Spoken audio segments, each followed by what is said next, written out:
expectations of ourselves.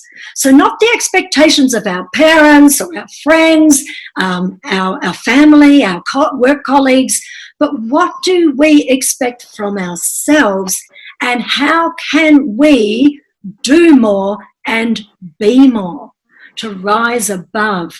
And this is what Mandela has been challenging us to do. So really, just in joining this conversation, in unpacking white privilege, you're already on the journey of both looking inwards and outwards to co-create societal change.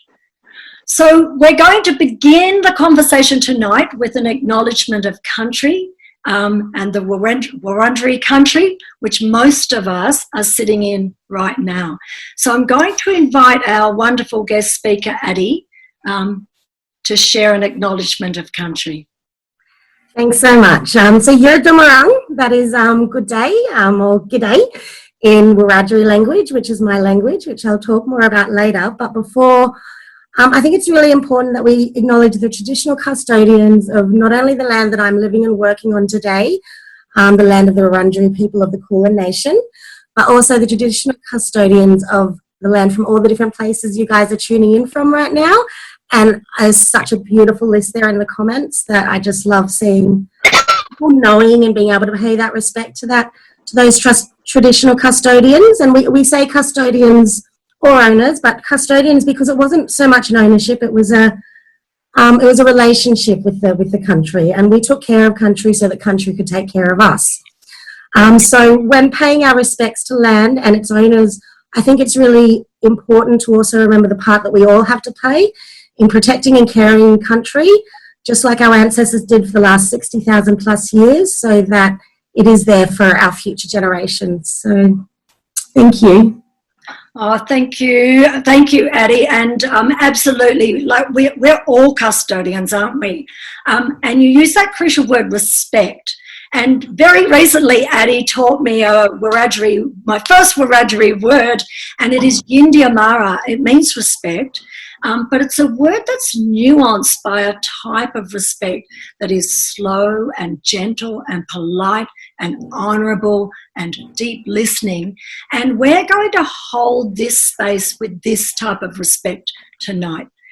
So, as I think I said, I'm Margaret Hepworth. I'm a peace educator and a social change activist. Global Action Now, which is how this forum has come to be, is on Facebook. If you'd like to join us, you'll find us there. And it's a place for our voices, for learning and for mindful action.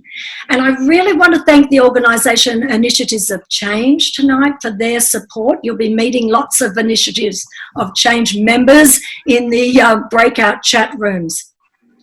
So let's just look at why. Why are we even trying to unpack this concept of white privilege? 20 years ago, my family was road tripping across America.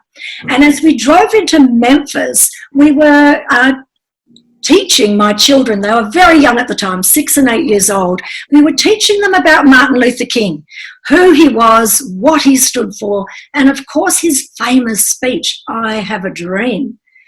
And so as we walked into the Civil Rights Museum in Memphis, which is the Martin Luther King Memorial, it is the place where he was shot, we were greeted by a custodian, and my 6-year-old daughter looked up at this man. This was a very tall, broad-shouldered Black American man, middle-aged. He had seen many, many things in his life. And my 6-year-old daughter says to him, "Did Martin Luther King achieve his dream?" Well, you could have bowled me over. This man looked at her very gently and he laughed out loud and he said, "Why, yes, he did. Look at us now." But then he stopped and he became very serious and he said to my daughter, "We still have a long way to go, but look at us now." That was 20 years ago. And in the last few months, I've heard that phrase repeated many, many times.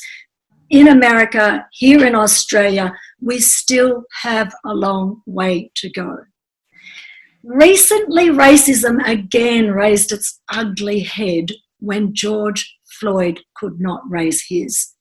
The outcry reverberated across the world. And amid the noise and commotion, we heard these phrases, which are more than a bit confronting: white privilege, unconscious bias, anti-racist. What you mean it's not good enough for me just to say I'm not racist? I have to be anti-racist now? What does this all mean? So how are we going to let this unfold tonight? The term white privilege has made many people uncomfortable and sometimes defensive. You know, I don't have white privilege. I mean, look at me. I didn't go to a private school. I'm not wealthy. I have suffered pain and trauma. We're inviting you all to bring down the defence walls, and even those defence walls that you don't even yet realise you have. We're asking you to listen to our two wonderful guests. So Adrienne, Addie, who you've met there, Adrienne Lipscomb and Dorcas Maphakela. I want you to listen with Yindi Amara, respect. And later tonight, you'll get your opportunity to speak in small groups with Yindi Amara, with respect. Now, just this week, many of you would have seen on Four Corners, Stan Grant, who's an Indigenous journalist here. He's a Wiradjuri man, so just like Addie is a Wiradjuri woman. He made an incredibly powerful presentation on Black Lives Matter in relevance to overseas and to here. And it's on the GAN Facebook page if you want to have a look. He told us that people keep asking him, why do you keep talking about race and racism? And he said to us, too often the person who points out the problem is labelled as the problem. Now, in that program, I think it was the Indigenous singer Archie Roach, he called for a cultural revolution. Now, I sat up pretty impressed. I was like, whoa, cultural revolution. And whilst I was trying to sort of grapple with what that really meant, this thought occurred to me: how do we have a cultural revolution when the dominant culture is not even fully cognizant of the problem? We're often blind to it, not because it's not a problem, but because of our own lived experience. So the first step in solving any problem is to admit that there is a problem. And that's why we're going to listen to Addie and Dorcas. They're going to be sharing their stories. They're going to be sharing their lived experience, unpacking white privilege for us. Now, whilst Addie is just getting ready, I'm going to ask my incredible, seriously incredible, tech support man, Sudarshan, to just share a little bit about Zoom etiquette. Sudarshan, do you want to share with us? Sure. Thank you, Mark. I'm always so energized and inspired listening to you. So it's a pleasure to be here supporting you. I will be the technical host for this evening.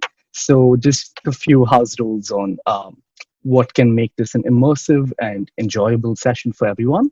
Please do maintain your audio off unless you wish to speak or say anything, in which case feel free to pop it into the chat box.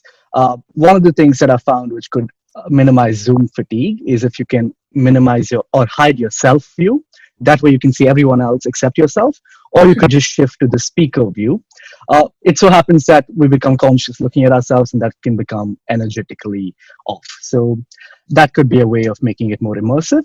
But apart from that, I'm just here to support and provide any technical assistance that you might need. So if you have any questions, feel free to drop me a text. Thank you, Mark. Over to you. Oh, beautiful. Thank you so much, Sudarshan. So Adrienne Lipscomb is a proud Wiradjuri woman living and working on Wiradjuri land. Her mother was a member of the Stolen Generation, and her journey has meant returning to and learning about culture later in life. Addie is currently studying Wiradjuri language, culture and heritage at the Charles Sturt University. Addie's been a mental health nurse for 12 years and has a strong interest in intergenerational impacts of trauma. She's currently working as a senior facilitator in the Victorian Aboriginal Childcare Agency, where she facilitates trauma training and provides support around trauma-informed care. Addie, I think, is your mum here with us tonight as well? She is. She certainly is. I spotted her. Oh, wonderful. Thank you so much for coming. Thank you. So, Addie, I'm going to pass over to you. We're really, really looking forward to hearing from you. Thank you. Thank you so much for that, Mark. And thank you, everyone, so much for being here, because it really is important that we take the time to have these conversations and to have a think about things that we may not always be confronted with or think about, to discuss privilege and racism and what we can do about that. And I do want to acknowledge that right now there is a lot more social justice learning going on than ever before. So that's a really positive thing. And being a part of the group that you are, it shows that you're aiming to create that better future, which is really amazing. But it is really important because, unfortunately, and it's not people's fault, but through education and the way things have gone, a lot of people aren't aware of and have their eyes fairly closed to the trauma that has been experienced by Aboriginal and Torres Strait Islander people and other people of colour in Australia. So I suppose I just want to talk a little bit about that, because that's definitely something that I'm quite passionate about. I would like to say that I am a proud Wiradjuri woman, but you may have noticed that I am quite light-skinned, or as it's defined, white passing person of colour, very much due to, I suppose, I might share actually a little joke that we tell here is with Aboriginality, we very much refer to it like a coffee or a cup of tea.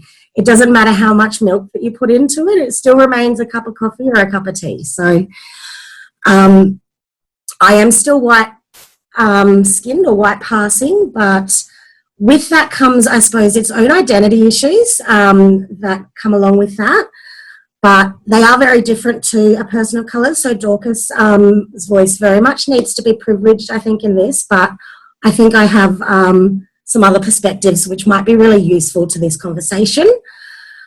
Also like to, I suppose, acknowledge that I have socioeconomic, cisgender, heterosexual, able-bodied, neurotypical and educational privilege, as well as some of the white privileges that I benefit from as well.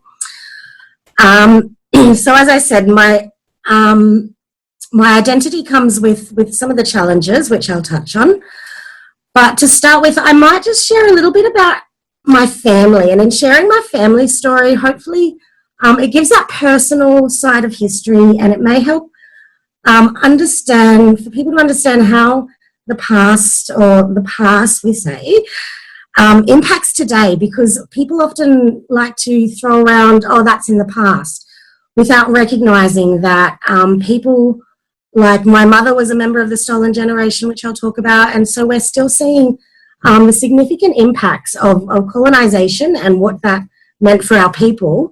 We're still seeing the impacts of that today. So comments like it's in the past can be very upsetting to people, especially when they are currently still dealing with the effects. It shows a level of not understanding of what people are experiencing.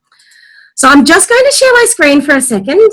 Now, before I do, actually, I just would like to acknowledge, as Margaret did, that my mother is in the audience and watching me, and it is largely her story that I am sharing. She's an absolutely amazing woman, a lot of resilience, taught me all I know, and hopefully I don't shame her. So, hi, Bibi. You will meet her. Some of you will meet her in the breakout rooms, which is fantastic. All right, so you can see some pictures there. So, yeah, I'm going to hope so. Now, I'm just going to look. I want to find my little spotlight. All right, you can see, and people can see the spotlight. Excellent, thank you.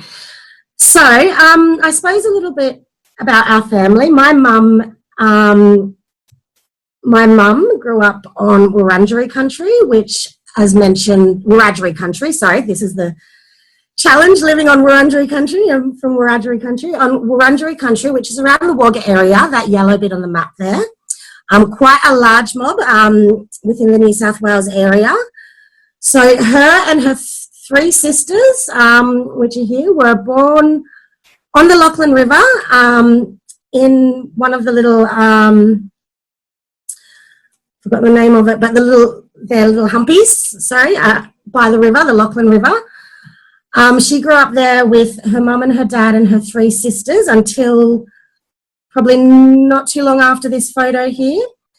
But I'm going to jump back a little bit because our story obviously, and jump to mum and dad who grew up and lived in Wiradjuri country. Pop, who's down here, he was a Wiradjuri man who grew up on Wiradjuri country, very much from what has been traced back to the Irish Grants, which again is the same line as Stan Grant and Stan Grant Senior and Junior, who teaches my language course, and Junior, who is doing a lot of really amazing things for Mob. So Pop grew up on Wiradjuri country. I'm going to keep making that mistake now that I've made it once. But Nan was a different story. She actually grew up on what we believe was Nemba country, which is that red area there. This is part of the stolen generation. We're not entirely sure. This is part of the story that we're still putting together. Is Nan was removed at a very young age and put into an institution on Wiradjuri country. This happened so young. She obviously has no memory of that, and so that part of the intention of taking the children away, they very much wanted to break that connection with the family. So not only did they remove her from her country that she's used to, but something we discovered years later when going back and looking at her documents, we called her Patricia all her life, Patricia. But one of the things that they'd also done was change her name when they moved to this new place to from Patsy, which she discovered was her name just before she died, to Patricia. So again, another level of complexity, and that's made it really challenging now to trace that side of the family. We do know that her dad, there was a connection made with her dad, who acknowledged that he was looking for her for his whole life. It was very tragic sort of loss for that family. So I suppose most of our knowledge comes from Wiradjuri country, where Nan and Pop mainly lived on missions there. They were placed on a mission. And when the kids were, as I said, so Nan went through Cootamundra Girls' Home, which is also one of the missions which is known to have had quite a few horrible things happen there. And they were living on the Lachlan River with my mum and her three sisters.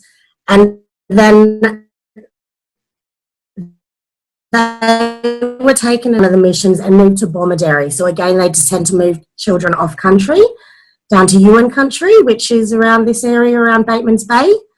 There they were, so here's a picture from the mission over here, brought up by missionaries, pretty much a lot of taking care of each other, a lot of messages given to them that they weren't wanted by their parents, that Aboriginal people are bad people, that they're dangerous, that they're scary, that they're, I don't know if you can imagine what it would be like growing up at this age, being told that your parents don't want you, not actually being allowed to attach with an attachment figure, what sort of things that actually does for somebody's attachment and their self-esteem growing up later in life, especially with the society that Australia developed, where I suppose there was a lot of keeping it shame. It was shame. We didn't talk about it. We're only starting to talk about it now. And that silence, in many ways, was telling people that, yeah, it should have happened. That was something that was your fault. Reinforcing those messages, those false messages that they were told quite early on. So I'm not sure if you're aware, but the stolen generations were still going until the 1970s. So my mother, as I mentioned, was one of the stolen generations, and a lot of the people I work with, so many people, are still alive today and still have the trauma of being removed from their families, being placed in missions or in foster care, where in both places there was a lot of emotional, there was a lot of physical, and there was a lot of sexual abuse going on. what that does, as we're learning very much now, that childhood trauma has very significant effects on how you grow it. And those sort of things, I can't imagine what it would do to you, but the research certainly says that there's feelings of anger, there's feelings of shame, there's feelings of just not understanding why this happened to you. And so quite understandably, some negative coping mechanisms can start to develop in that to help deal with the pain that's going on. Not to mention that a lot of these substances were introduced to our people very early on as well as a very specific method to keep them docile and keep them under control. So yeah, this isn't a happy story so much, but there were definitely happy moments. Mum tells me with her sisters and that. But yeah, I just want you to imagine, I suppose. So also with these 3 kids here, the reason they're taken off their parents is because they weren't being cared for. Their parents didn't know how to care for them. Now, I don't know about you, but you tell me about these 3 kids. Do they look like uncared for kids? Do they look like kids that are traumatized or in any need? I can assure you they're not. Those are the happiest years of their lives until they were taken off country and onto UN country. And they were basically put to work. There was some learning. There was a little bit of learning. There was a little bit of English and maybe some maths. But basically they were trained to be domestic servants, which is what they were then moved on to. They were moved on to houses or places where they could work for wages, which were put away for them, put away in safekeeping. So they didn't see those either. So Mum's story, to get back to that, is after she'd finished, I suppose, her training on UN country, they sent her up to Eora country to do her indentured labour, but she got off the train before she should have, decided it wasn't for her, and she actually went and found a nursing school and asked if she could train with them. And so they allowed my mum to train with them and become a nurse, which is absolutely beautiful. That was part of definitely some healing there for mum and I suppose breaking some of that intergenerational trauma. But what it also did is that having those messages instilled from a very young age, she was also afraid of her own people and afraid, like, also imagine what that does to somebody when you are Aboriginal, being told Aboriginals are bad and dangerous and coming to believe that. She was quite scared. So we didn't grow up with culture. My mum and myself and my family, we'd moved away. My dad, who I'm just going to click slides if I can. So there's a beautiful picture here of my dad, my mum and my 2 sisters and me, the little round-faced bubby there. So she's married a white man and all of us have varying degrees of colour or whiteness, however you want to refer to it, which has in various ways impacted. But I suppose our identity and who we are as a people has been very severely impacted. My sisters have varying degrees of understanding, knowledge and interaction with community and mob. I'm certainly probably taking a bit of a lead with that one because I've found the importance of it to myself in knowing my story going forward. I'm currently learning my language. I'm being involved in culture, which is one of my massive strengths. I look up to my mum who's done Wiradjuri studies. She's done Aboriginal health and wellbeing studies, and a lot of our people, like, as you can imagine, we have a lot of people, we need role models, and for a lot of us mob, we are the generation of the first ones going to university. So to see my mum graduate as well is something that I'm proud of and she's very proud of. And as you can see, her mum there, who she was able to reunite with eventually, is very proud of her there. Speaking of the grants, there's Stan Grant Senior on the side there. I forgot that I chucked him in, but he's one of the, as I mentioned, elders and teachers of my language, where I return to country and learn from my elders and learn my culture and my heritage.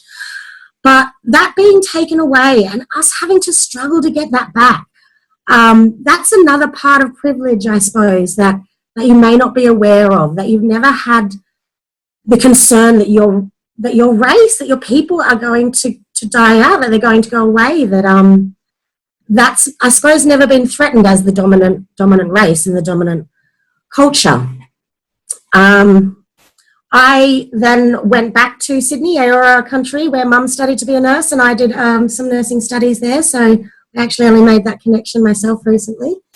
And then I've moved to Wiradjuri country. And as I said, there's some of Mum's artwork. We're definitely regaining that culture and the importance of culture and having that as a part of our lives. And that's a really healing thing for Mob as well, is that connection back to culture. It's what has been acknowledged as one of the most healing things that you can do in terms of intergenerational trauma that's passed down.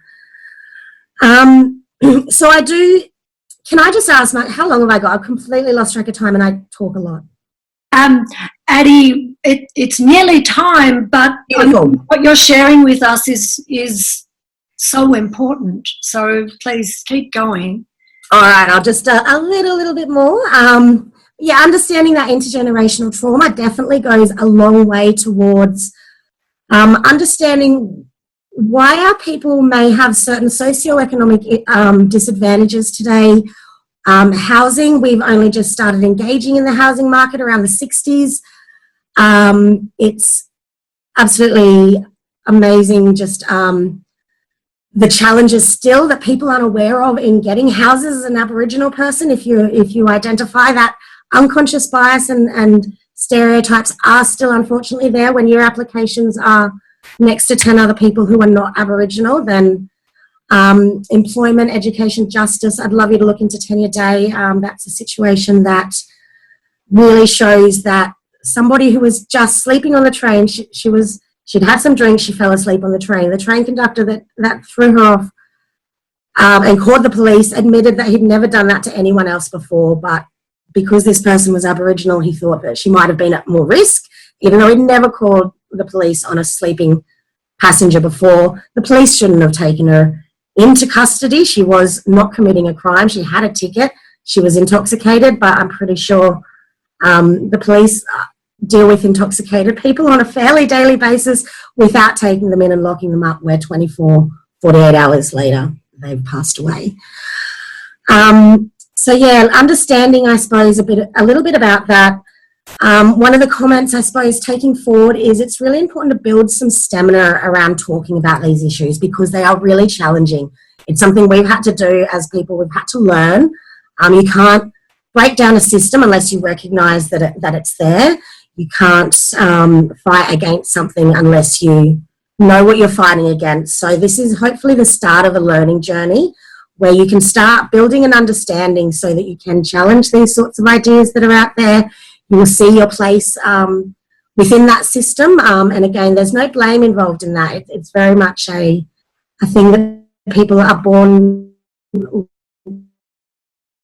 with or without. I'm, as I said, born with able-bodied privilege, and I appreciate that. And I use that platform to always advocate on behalf of people who are not able-bodied. So there's, yeah, I think I might leave it at that. If we do need to wrap up, I've got lots more I'd love to say, but that's always my challenge is keeping things brief. But I think it was really important just to share maybe my family's story to let people have more of a personalised understanding of what colonisation still is doing to our people today and some of the impacts that still has. Oh, Addie, I feel quite breathless. I feel incredibly emotional listening to your story and your mother's story, and your mother's story is one of many, many, many, many stories. It's really difficult to know. I cannot imagine. I just cannot imagine. And when you were saying, can you imagine this happening? No, it's extraordinary. I think you've really rightly pointed out that this was going on through to the 1970s, which means this was happening when certainly I was well and truly, alive and on the planet. And so, as you say, there are people still now living that this is their lived experience. And then to be children, from this, of course, it has an extraordinary impact on you that, you know, we don't share, but we feel. I think hearing this is part of the journey towards healing. So now initiatives of change have this wonderful, I'm going to call it a mechanism, where we just stop. We just want to stop for 1 minute and just have 1 minute of quiet time, where we can just sort of hold space for Addie, for her mother, for her family, and, you know, just stop for 1 minute.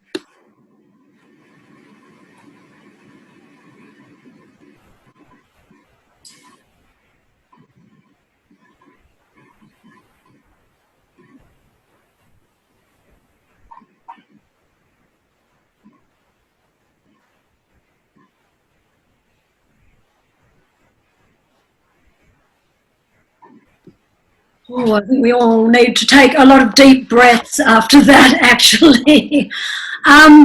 Very quickly, I just want to show you this book. This book is called Landmarks. It was one of the most popular history books. Many of you, Jen, you will recognise this book. It was my history book when I was in Year 9 at school. And this is a slice of Australian history for you that thousands upon thousands of Australian children were learning in the 1970s. I find this really difficult to read. I read it to current Year 9 students in schools. They are astounded when they hear this. This is the clearing of the land in Victoria. So to clear land in Victoria, their task was made easy, because the land was readily occupied. Often no clearing was needed and droughts were not a problem. The Aborigines proved to be no problem either, for they were simply killed off or died as they came into contact with the white man's diseases. And then it moves on. Now, if you were a child like me in the 1970s and that's what you were learning, and your teacher never stopped to say, do we have a problem with that, but just kept teaching, you can begin to understand that as you get older, unless you revisit this history and suddenly discover there's a whole, you know, other story going on, you can be in your 50s, 60s, 70s, 80s, 90s in this country. And that's what you have been institutionally taught. I just want you to hold that for a minute. We're going to get to meet Dorcas, Dorcas Maphakela. So thank you, Dorcas, so much for being with us here tonight as well. So Dorcas is a TV presenter, a speaker, and an award-winning founder and producer of Oz African TV, a digital platform that celebrates people of African diaspora in Australia. At the 2019 Antenna Awards, Oz African TV won an award for outstanding contribution to the community by a program. Dorcas also works full-time at AIM Mentoring as a program manager, leading the African Australian stream. Here she works with students of African and Indigenous descent and community mentors to help bridge the gap of inequality through education. Her media award from the Victorian Multicultural Commission acknowledges outstanding reporting on issues of importance to diverse communities and reporting which contributes to Victoria's cross-cultural understanding. So Dorcas was born in South Africa and she's called Australia home for more than 13 years. So Dorcas, a huge welcome to you, and we'll hear from you now. Thanks. Hi everyone, thank you so much, Marge. Thank you, Adie, for all that you've shared with us, for, you know, acknowledgement of country, everything that, you know, that we're here for. And I would also like to respectfully acknowledge the traditional owners and custodians, past, present, and emerging, of the land on which I'm privileged enough to work, play, and, you know, do whatever it is that I do, and in particular where I live, the stolen land of the Bunurong people.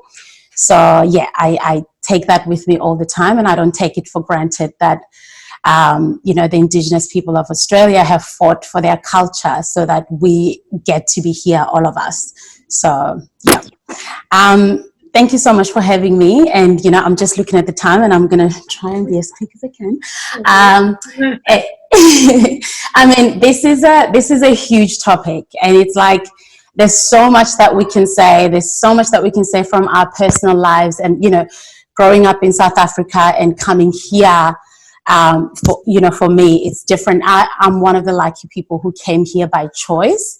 And so, you know, I don't take that for granted, because while so many African people and other migrant groups struggle with their identity and you know, who they are, I sit very comfortably in knowing who I am, and I cannot be shaken. And so, you know, if there are any racist remarks or anything that we deal with that has to do with my race, my color, all of that, it does touch you in a way because it's systemic. So it affects you in other ways. But on a personal level, I believe that I've kind of learned some healthy mechanisms to deal with that. So I feel lucky to be able to, you know, to share that with you. Now, in terms of white privilege, because, as I said, it's a huge topic, I made like a little slide thing to help me stay on track as much as I can. So I'm going to share my screen. Oh, I can't share my screen. It says host disabled attendee screen sharing. Now you'll be. Heck, help me. Should I try again? Yes. Okay. Oh, yeah, there we go. He's my technical whiz. Yeah. Okay, just 2 seconds, everyone. Just put it in. No rush, Dorcas, you've got plenty of time. Oh, no rush. Okay, share. Can you guys see that? Can you guys see anything?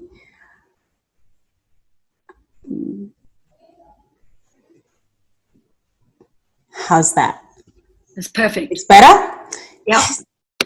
Okay. Cool. So, okay, so that's just my opening slide. And there we go.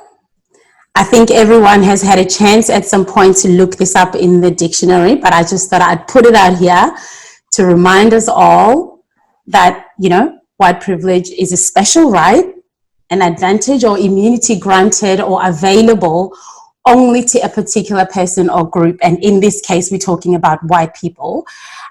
So, you know, that's an immunity that they have, knowingly or not knowingly. It's a thing that you're born into. And, you know, to a certain degree, it's not your fault. You were born into that, and that's what it is. And so I feel like when you say to some people who are yet to learn, you know, who are still, you know, they're on their journey, they're just studying, it's almost impossible when you're asking them, do you understand, can you acknowledge that you have white privilege? It's just like asking fish to notice the water or bird to discuss the air that they, you know, they live in. It's like a thing that's so ingrained in white people that it's hard to delve into. And so I feel like spaces like these are a great you know, start for us to be able to discuss these issues and share with people, because when you don't know any better, you don't know, you know, and you don't know until you know. So yeah, so at the risk of intellectualizing our collective trauma as Black, Indigenous and people of color, I thought it would be best for me to just refrain from, you know, academic outlook, because, and generally or usually the academic part of it is usually written by white people. And so I thought I won't delve too deep into that, because yeah, it's a different perspective, you know, it's written from a different lens. And so again, it's that level of privilege. So I thought I'd pick 3 interesting topics just to touch on. One being name, as in a personal name, like, you know, my name, people's names, and then talk about hair and Black Lives Matter and white fragility. So, yeah. And so if, you know, and I saw like a lot of people in the audience are white people. And so, you know, I'll just ask this question to you, just sit with it quietly and answer it in your head and take it with you. You know, like, have you ever been asked, what is your Christian name? You know, growing up in South Africa, and you know, I mean, I haven't experienced this here, but growing up, it was like when you introduced yourself, you know, people would say, hi, you know, what's your name? And then you'd say, I am so-and-so, I'm Ramadimech. And they'll go, oh, okay, but what's your Christian name? You know, so that it's comfortable for them, so that it's, you know, it's this, and this is one of the reasons, you know. So this one says, in colonial Kenya, which applies to everywhere where colonization took place, Christian names came to be seen as official, a sign of being educated, no longer a heathen, saved from one's primitive nature. So it's almost like when you're using your English name, your Christian name, you're elevated in the white lens. You know, so when you come with your primitive name, you're still behind and it's not good enough. And I think that Eddie spoke about this, the generational trauma, like, you know, it travels with you to a point where, as we grow, at a certain point, parents stopped giving their children traditional names, because it's like, you know, and even if they did, like, I've never used my traditional name. I've always been Dorcas, you know, because my parents' generation, by that time, it was so normal to ignore your culture, to kind of, you know, be to a point where you're actually a little bit ashamed of your name, because each time you say your name, it's like, oh, sorry, what's that? How do you write that? Like, what, you know, how do you pronounce that? And that's kind of like, oh, I think unmute. Oh, they're muted. But yeah, so a name, and I mean, all of us know that a name is not a light thing. You're given a name for a specific, particularly in indigenous cultures. Your name is something that you carry with you, and it's a very serious thing. And you know, it's like an intergenerational thing. Like, my name does not mean anything in particular, but it's a name that has been in our family throughout generations. So, you know, it's important that I have that name. And now I feel like we're in a time where we can proudly say who we are, you know. And just like, you know, this girl, it sometimes it takes you moving out of your community to go, you know, if it's overseas or to be in other communities, to kind of go, oh my God, why am I not celebrating myself? And, you know, it takes that, and it takes you to be able to step back and go, no, this is my name. I'm going to take ownership of it. And there's power in that. And I think for white people who have never had to even think about their name, and, you know, I know a lot of people change their names, but they usually it's just because I just don't like that name. But for Black people, changing a name is something that happens a lot. And in Australia, it happens quite a lot, because if I filled out a form for a job and I said my name was Ramadimech Maphakela, chances are I will not get a call back. It's too hard to pronounce. You know, it's just too hard, in a too hard basket. And there are a lot of, you know, young people that I've spoken with who have changed their name. And the minute they change their name, put a new name on the CV, they get callbacks. They looked at differently than just because of the name. And then they change the name. And then later, you're lost in life. 5 years later, you're like, who am I?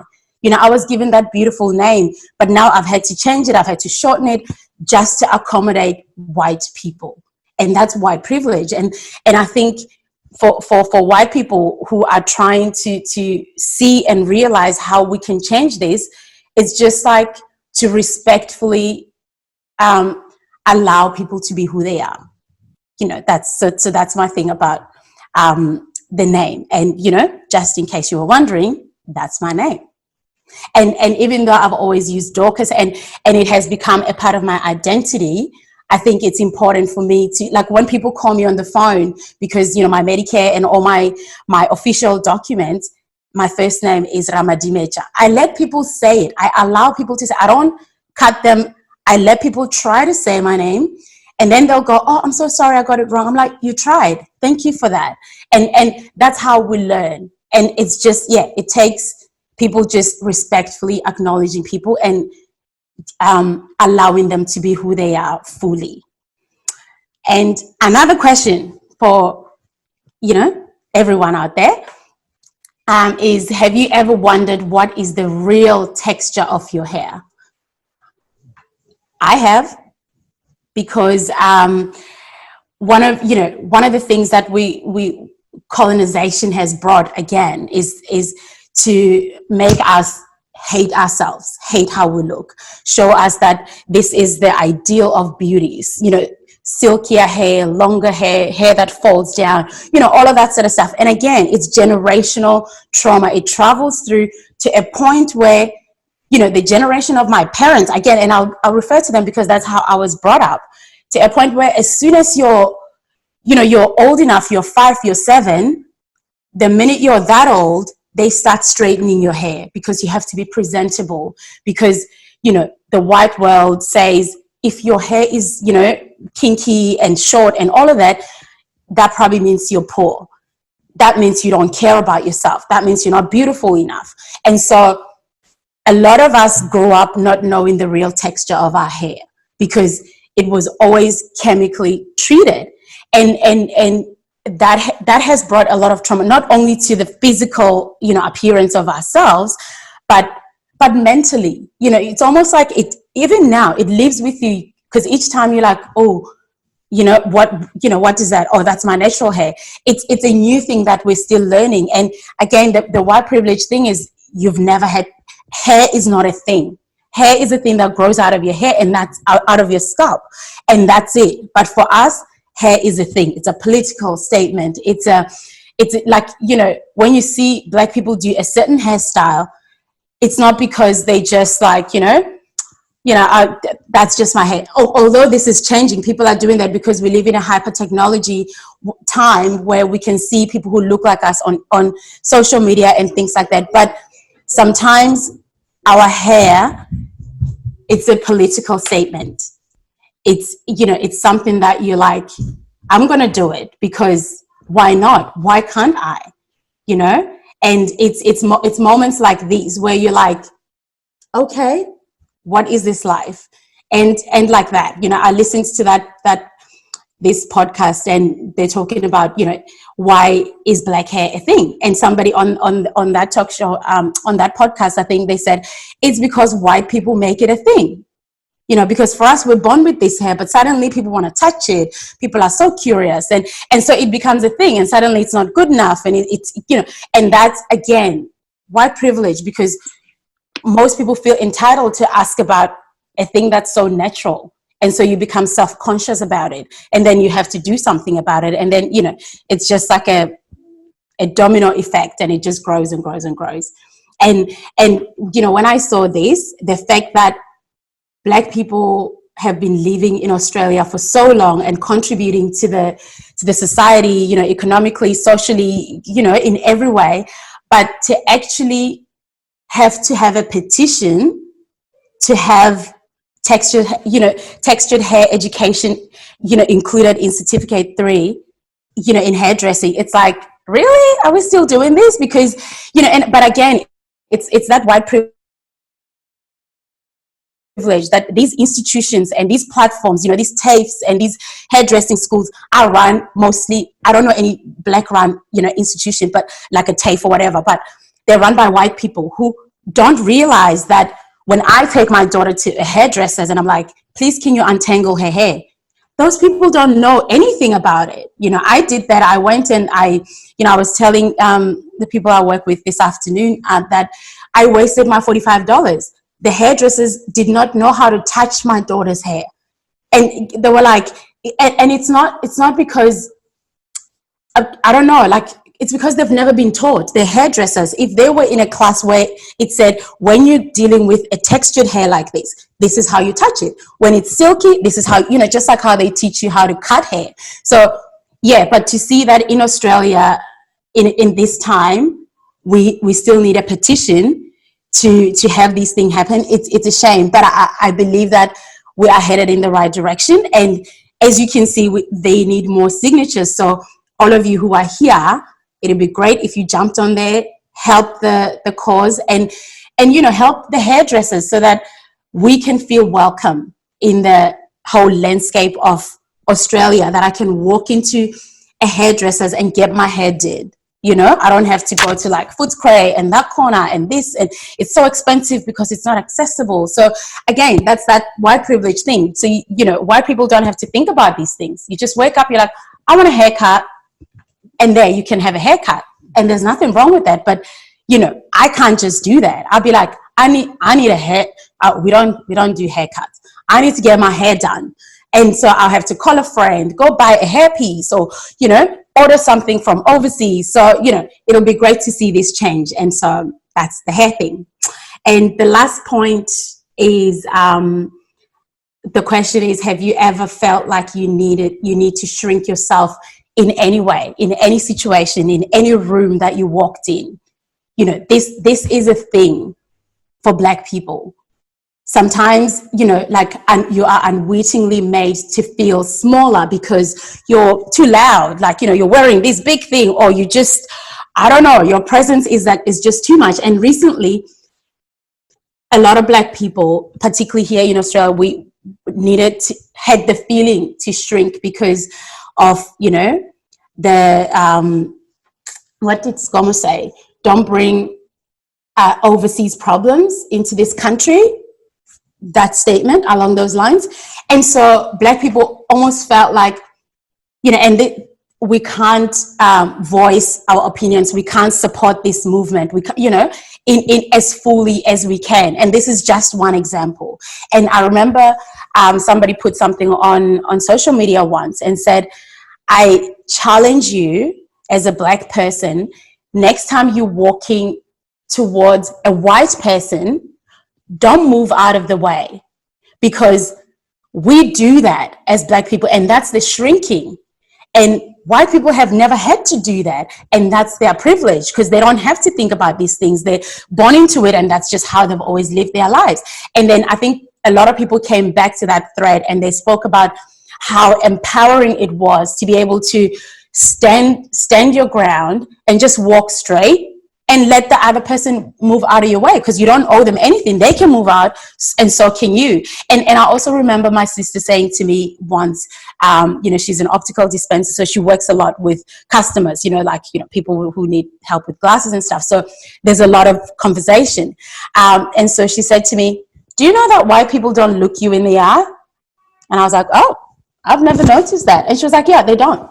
And to her, it was like a sign of disregard, because as Black people, like I know in my culture, we are taught to look people in the eye, but not staring or anything like that, but show respect, show interest. And I think this is not even just a cultural thing, it's a body language thing, that if you're interested in what I'm saying, you will look at me, you will acknowledge me, and then we will have a conversation. But my sister said to me, they don't. They just come in there, they do what they do, and they don't acknowledge you. You're just like, and I didn't think about it a lot then, but as we grow and you see certain things in life, you're like, oh wow, that is truly a thing.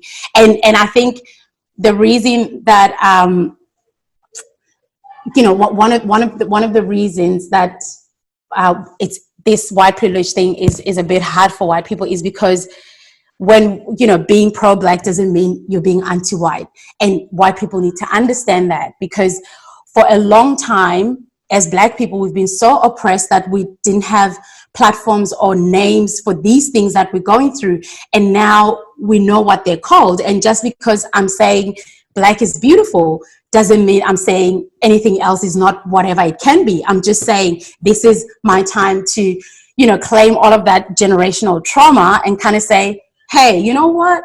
My hair's beautiful, my skin's beautiful, and it doesn't mean that you're not beautiful in your own right. And I'm sure most of you have heard about this book by now.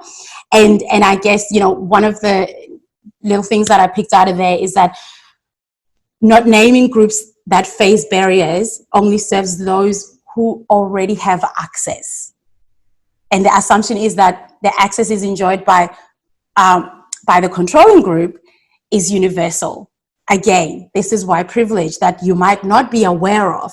But, when you say it's almost like with feminism, when white women were fighting for equality. It was not, it had nothing to do with black people. It was so that the white women can be equal to the white men, so that they can make those decisions that still continue to oppress black people and indigenous people and all of that. So this is why it's important to have these platforms and call things by names and say Black Lives Matter and say white fragility and, you know, and say white privilege and what can we do and what does it mean? And I found this really interesting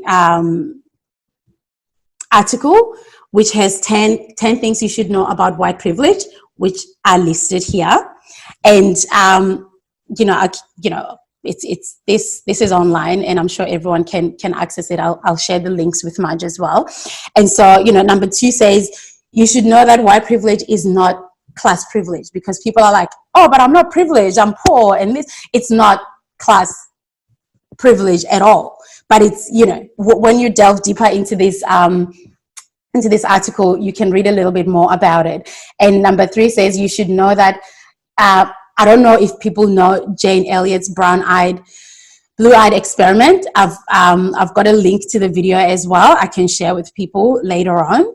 Number 5 says, you should know that you have white privilege does not automatically translate as you being racist. And I think this is something that a lot of white people are not afraid of, but, like, people don't want to be labeled as racist and all that. But here it says that just because you acknowledge that, oh, I'm privileged as a white person, doesn't automatically mean you're racist. That's a different topic to discuss. And, you can take those tests and see those anti-racism tests and everything like that. But as a white person, you sit in your privilege, you acknowledge it, and decide what you're going to do about it. And number 7 says, you should know that acknowledging white privilege isn't enough to end it. Now that you know, what are you going to do about it? What are you going to change in your world? Are you going to be an ally to the black people? Are you going to make any change immediate? And, the important thing is to start where you are with what you have. You don't have to create a big stage. You just have to be like, next time you go to your local supermarket, notice things that are different. You have your voice. You can say something. You can do things differently. You can create change, small change. And imagine if everyone created that small change. It'll be amazing as a collective. And, the last one says, you should know that pretending that color doesn't exist is not the solution to abolish white privilege. So saying things like, oh, I don't see color, I just see, I don't know. It's like taking away from my identity as a person, because I am a woman, I am a mother, I am all of these things, but I'm also black. And so when you ignore that and you just go, oh, I just see, I don't know, a human, don't say that. Just don't say it. It's not helpful. And it means you're sitting in that white privilege and you're not doing anything positive about it. So yeah, say to a person, you're a black person, but then say it in a way that's positive. And if you have questions, of course, ask questions. But, we're all learning. And this is, it's a great start. And this is just like a couple of books that would be helpful for, for some people to delve deeper into this issue, because it is an issue. And I'm so grateful that Father begin conversation. It's a huge conversation and it's not going to end now. But yeah, with that said, this is where I end.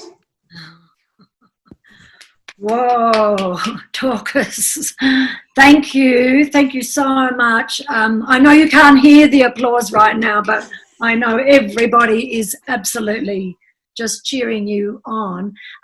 There's a reason these are called courageous conversations, and you have remarkable courage just to speak like that, to share that, to share your, the daily comings and goings of what this means to you, your family, and your community. I can't thank you enough. It's interesting that both Addie and Dorcas are saying they can see movement forward. They can, am I right in saying, you can see, some good things happening, but it's back to that phrase, there's still a long way to go. It's extraordinary, this idea. I've never been asked to ignore my culture. I've never even thought about that as a concept before. Or, you know, this idea of shrinking yourself. And I remember when we first met, Dorcas, there were particularly a lot of the young male Africans were talking about when they were out in public, they had to shrink themselves so that people, you know, wouldn't notice them. And it's an extraordinary concept that we've never had to face. So once again, just for 1 minute, we'll just go into a quiet time and let's just sit with what Dorcas has shared. Thank you so much.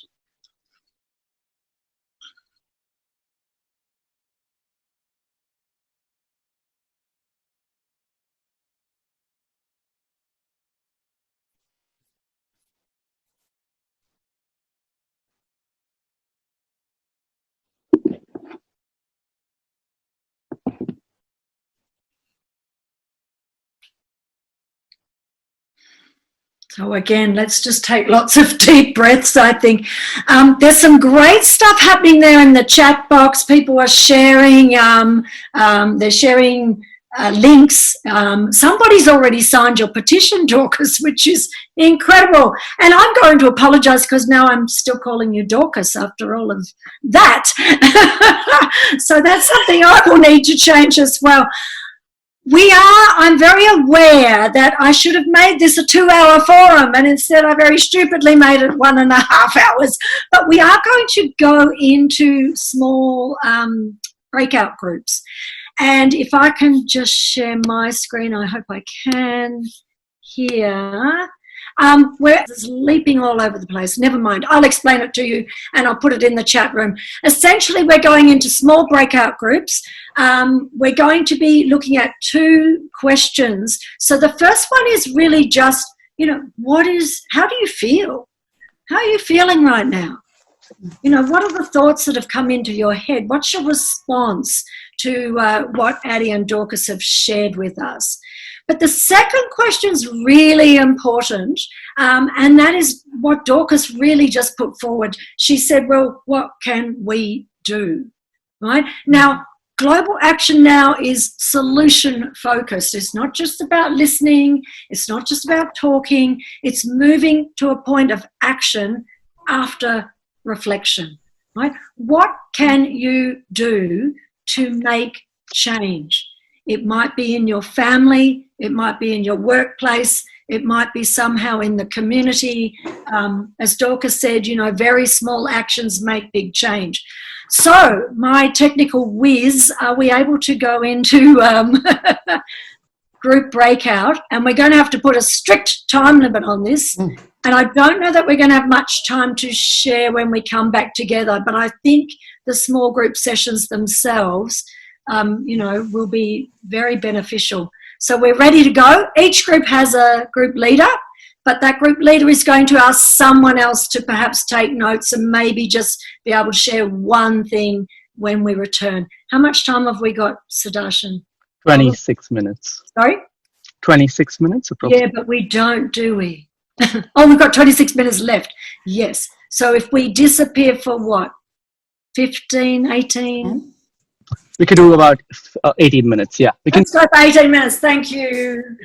5 now, we'll be back at 8:23 p.m. Just before we go, the facilitators, you know who you are. Do not accept the invitation to join a breakout room yet until I ask you to. Everyone else, you will be split into a breakout room right now. We're just, you know, continuing to hear extraordinary things and just marvelous. We don't have much time, I am so sorry, but can we very quickly, there would be a scribe or a leader from each group, and so you've literally just got the tiniest splodge of time to perhaps just share literally the one main point that came out of your discussions. And I'm just honestly sort of running with the fact that even in those group discussions, you probably benefited from having that. So this larger sharing time, we won't get to say everything we would love to have said. Can we have group 1? Is that Marissa? Can you unmute yourself? And we've got Kathy and Sophie, who were our scribes. So Kathy, there. Hello. Hi. Yes, I think the big thing for us, we had two things come out of it, where the whole thing about really having the real name was really important and enlightening, and the people wanting to know. And one of the comments at the end was that we need to create more space to share stories, and essentially having the curiosity and the space to be able to ask the questions and to understand, to have the empathy and to actually be able to do that, share stories and be on the same page with respect. Oh, that's brilliant. Thank you. On that note, Initiatives of Change, I have put the website in the chat, which you can save. They run, or they're exceptionally good at giving people space to share story. So good to connect in with them. I would love to do this again, this exact same forum, different audiences. So keep sharing the stories. Thank you. Group 2. Let's just unmute yourselves. If you're the leader, you're the scribe, unmute and be ready to rock and roll. So group 2. Yeah, that's me. Thanks, Marg. So we were looking at, we shared about the different cultures responding differently around eye contact and about use of names. But I think one of the things, two things that came through really strongly were talking to polarized groups and doing that by sharing stories so that it's not an argument. It's actually sharing real people's lives. So learning the stories, getting to know people, and the other thing that really came through was the need for truth-telling around our First Nations history and around the experience of people coming to Australia, and creating spaces to hear their stories and to hear the truth. And that's not easy, but it's really important. And that Australia has one of the oldest, probably the oldest, richest culture in the world, and how precious that is and how much we need to own that and to be a part of that. Fantastic, absolute. Thank you, and absolutely, such a rich culture. We need to know so much more. Somebody's written in the chat, something that stood out for me is to make sure we ask people what makes them feel comfortable. Now, please, if we don't have time to get through everything, feel free to pop things in the chat just like that. Fantastic. So group 3. Faye Hayward was our... Yep. Yep, go ahead. So we talked about there being a continuum where there was a privilege scale with the top being the white educated Christian male and at the bottom a coloured uneducated female with a huge range in between. And so being conscious that everybody, it needs to be more of an equal continuum. For actions, we really thought the truth-telling, teaching the true history for our Indigenous Australians really is important, and that we have to be very careful what we teach our grandchildren, how we teach young children, and that should be done at school. So we teach them to think differently early, and we need to stand up for what we really believe. So the importance of educating and sharing that, speaking up and sharing what we know to be the truth. Faye, that's fantastic. And isn't this interesting, intergenerational trauma? And you're talking about intergenerational knowledge and understanding, passing from grandparents to grandchildren. It's wonderful. Resilience also passes down through the generations too. Thank you, Addie. Yes. Where are we up to? Group 4, is that right? Am I right? Who was group 4? That wasn't us, was it, Addie? Who was anyone for group 4? We might jump to group 5 and let them come back. Group 5. I didn't actually notice which group we were in, so maybe I'm 4 or 5. Go for it. Thank you. I'll just briefly outline. So we started off kind of confused and unsure about where to start dismantling white privilege, but some of the insights from the group included starting with simple things like trying to pronounce people's names and showing an interest in other people, and starting within the home as well by bringing conversations into the home. Somebody acknowledged the power of the remote, which is quite significant, that you can educate yourself quite easily about different cultures through what you watch on TV. And importantly, the group noted that starting with ourselves and really getting to know our own inadequacies is important, and keeping the focus on ourselves in that way. And we also considered that perhaps white privilege and men's privilege are interrelated, and we should perhaps be looking for tools to kind of tackle these injustices together, maybe. Yes, white privilege, and did you say male privilege? I said, yeah, men's privilege, yeah. Interesting. There's some articles and videos on Global Action Now on the Facebook group that address exactly what you're talking about. So the more we learn, the more we become informed, the more we can make change. Thank you. I realise it's 8:30 now. If you do need to go, we will absolutely understand. If you can just, you know, stay for another 5 minutes or so, that would be fantastic. I think we're up to group 5, I'm going to say. And no, we might go for group 6, which I think is Alex. Alex, are you there? Yep, I'm here. I took a lot of notes. I'll just be very brief. We ended on education. We need to start at primary school. But also we need to educate people who are older and are not at primary school and won't be there. And I guess how do we do that? And we were speaking, just about the insidiousness and that you know, it's a quiet, implicit, underlying problem, and we need to make some noise about it. Oh, I love that. We need to make some noise about it. Oh, absolutely. And how do we educate? We're not going to answer that now, especially adults, right? The children, it's changing in our schools. It really is. I can vouch for that. But how do we educate the adults who missed out on that kind of education? Make the noise about it. Group 7. Group 7 was me and Charlie. Yay, Steph. Sorry. Oh, no, fine. Sorry, who is sharing? Oh, we already have, so on to Group 8. Oh, sorry, Group 8. Who knows if they're Group 8? I believe I was a member of Group 8, but we didn't actually discuss who was taking notes.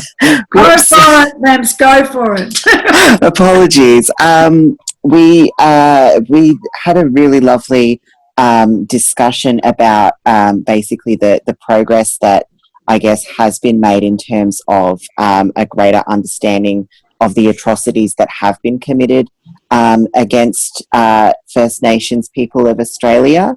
I guess where we ended was I guess what is to come, and I guess like the amount of work that is still left to do, and that's kind of where we got to before we got pulled back into the main conversation.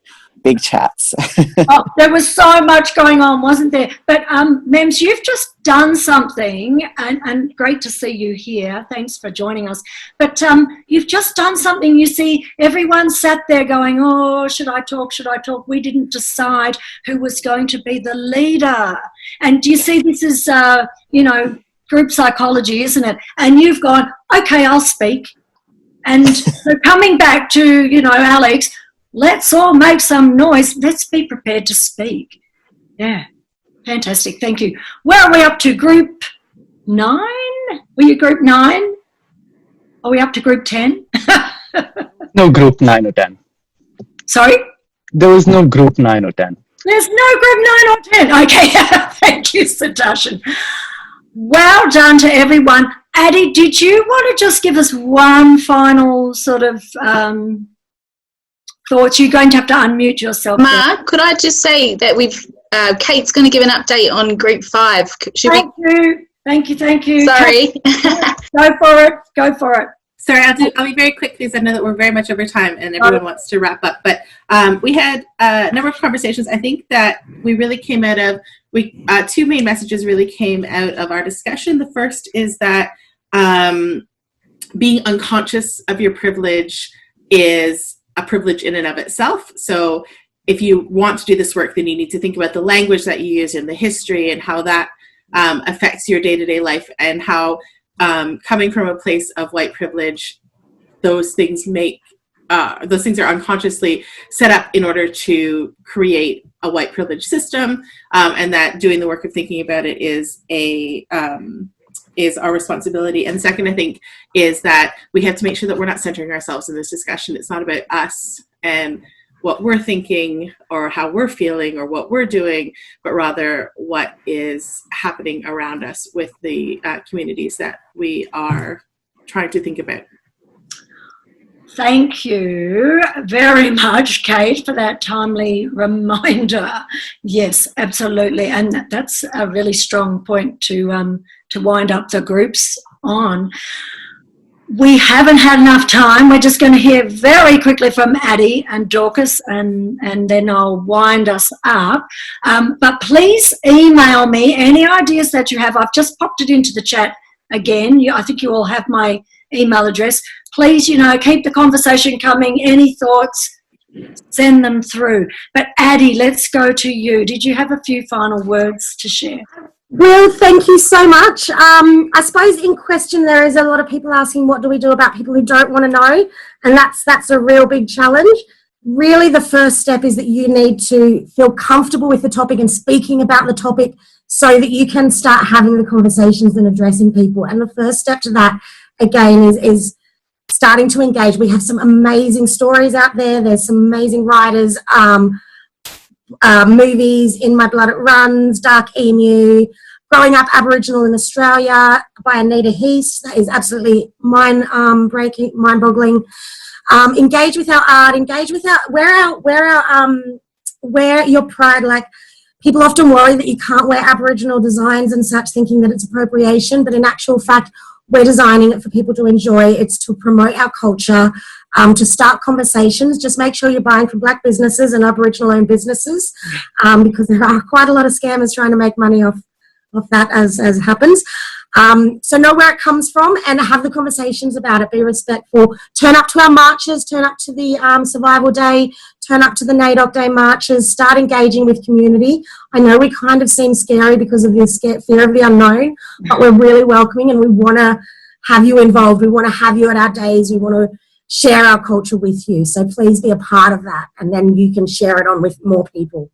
Oh, no, thank you. Thank you so much. Thank you. Can't thank you enough. Dorcas, did you want to just say some final words? I think Adie smashed it, in that go, because it is about being an ally. And sometimes you don't know what to do, but just showing up and just supporting. And, when you see that post on social media, even though you might not understand it fully, maybe, contact the author of it and kind of ask a little bit and then share it with your own networks that would not otherwise have seen that, as an example, if you didn't know what to do where you are. So I think, it begins with you, or, rather with us. So, it's my responsibility, although it's not entirely the responsibility of Black, Indigenous and people of color to educate white people on white privilege. I acknowledge that we do play a part. I can't just sit quietly and be like, oh yeah, not my problem. I have to play my part, but also, as white people, you need to play your part. And it starts with you, where you are with what you've got. Start with your family, start with your kids at home, social networks.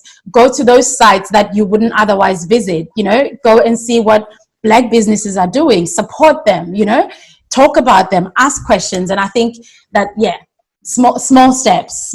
And sometimes, I've seen a couple of posts where white people have attempted to do something and, in inverted commas, you fail.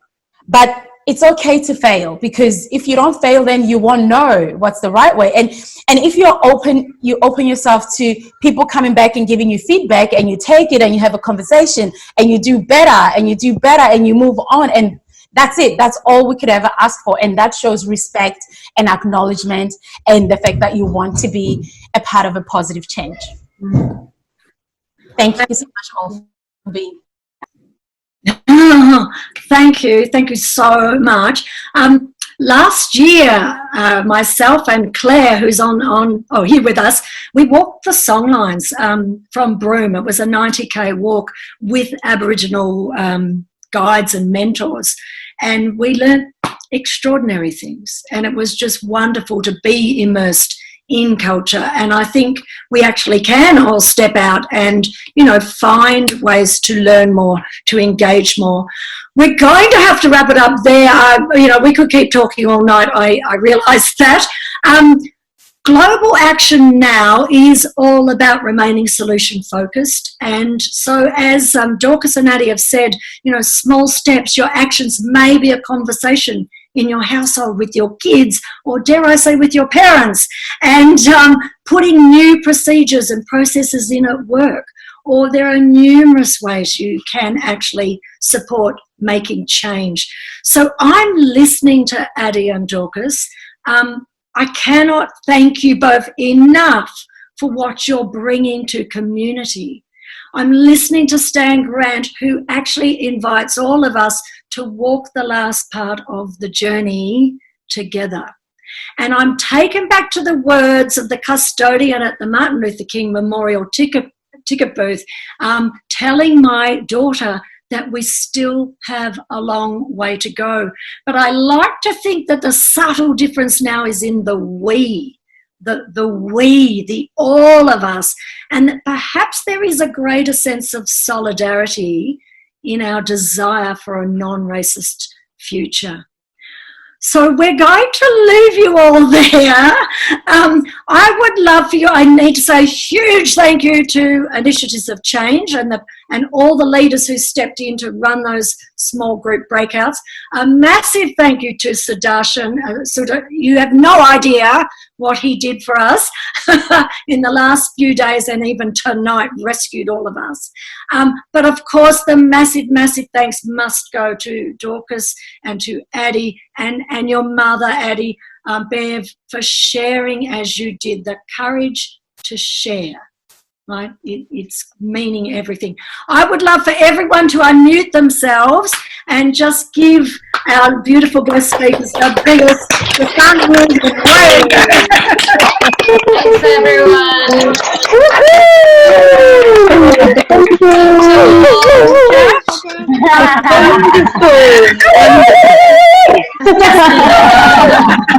Hope we meet again, Ruth. It was wonderful. Oh, thank you too. Thank you. Thanks, Margaret. I'll be emailing you all, and people, please keep emailing me. Send what happened in your small groups. Send what's happening in your brain right now. Love to hear more, and we'll stay in touch. Have a lovely evening. Thank you, Margaret. Bye. Bye. Bye. Blessings. Thank you. Yes, blessings. Bye. Blessings. Thank you. Thank you. Thank you.